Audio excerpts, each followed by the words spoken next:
France's relations with most of the Muslim world remains tense following anti-Islamic statements by French President Emmanuel Macron. His defense of the right to publish cartoons of the Prophet Muhammad set off a wave of boycotts against French products. By last count, France's trade with the Muslim world stood at $100 billion. Macron's attempt to soothe that anger was on display during an interview he did with Al Jazeera. But was it enough to undo the damage he has done to his credibility?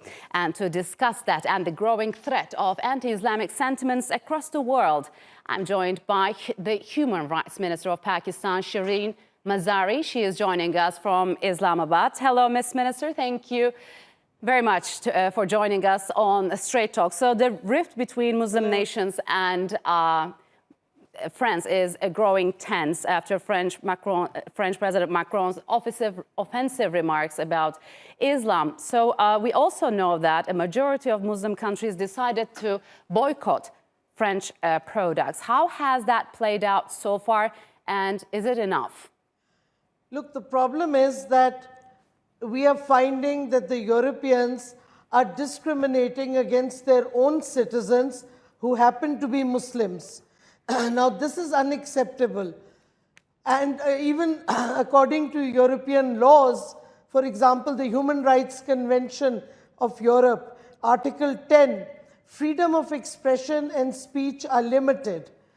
And to discriminate against Muslims because of some extremists becoming violent is absolutely absurd. There has to be respect for all religions. Even in a secular society, you can't identify one group of religious people and discriminate against them. It is just as in Europe, you cannot even historically question the Holocaust. It's a crime. In the same way, it should not be permitted in any country to hurt a big section of their own citizens' religious sentiments, religious beliefs, by abusing our Prophet, peace be upon him, and by burning our holy book, the Quran, or by desecrating our mosques, our places of worship, or not allowing Muslim women to wear the dress of their choice. So what kind of mechanism that has been going on since 9/11? We know that, but what kind of mechanisms should be employed to fight anti-Islam sentiments and anti-Islam rhetoric, both across Europe and some parts of Asia?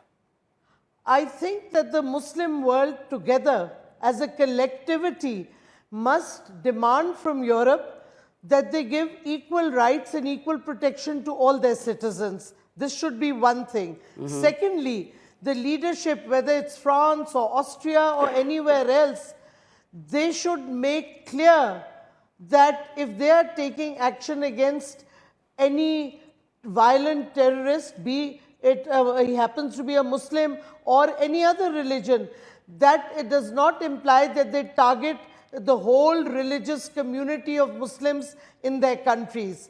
We need to put pressure on the Europeans to live up to their own laws, to live up to their own European conventions. How are you planning to put that pressure? How are you planning to put that pressure on the European countries? Pakistan's Prime Minister has written to all the Muslim leadership that they need to, for one, as a collectivity, make their position clear and make certain demands to the Europeans, and also look at economic issues, whether it's sanctions, whether it's boycott of goods. It has to be done by the collectivity of the Ummah. One country can't decide to boycott French goods. That doesn't work. Yes. We need to also, our Prime Minister has asked the UN Secretary General to have one day in March as a day to, against Islamophobia. Yes. We need to speak with one voice. But Ms. Mazari, you're talking about speaking with Europeans one voice, but just recently the Foreign Minister of the United Arab Emirates has called on Muslims to accept calls from the French President Emmanuel Macron about the need for Muslims to integrate. What is your take on that? And was the timing of this statement off? I think it's unfortunate that one Muslim country decided to go it alone. I think if there is going to be any meaning in the concept of the OIC, in the concept of the Ummah, then all Muslim countries must speak with one voice.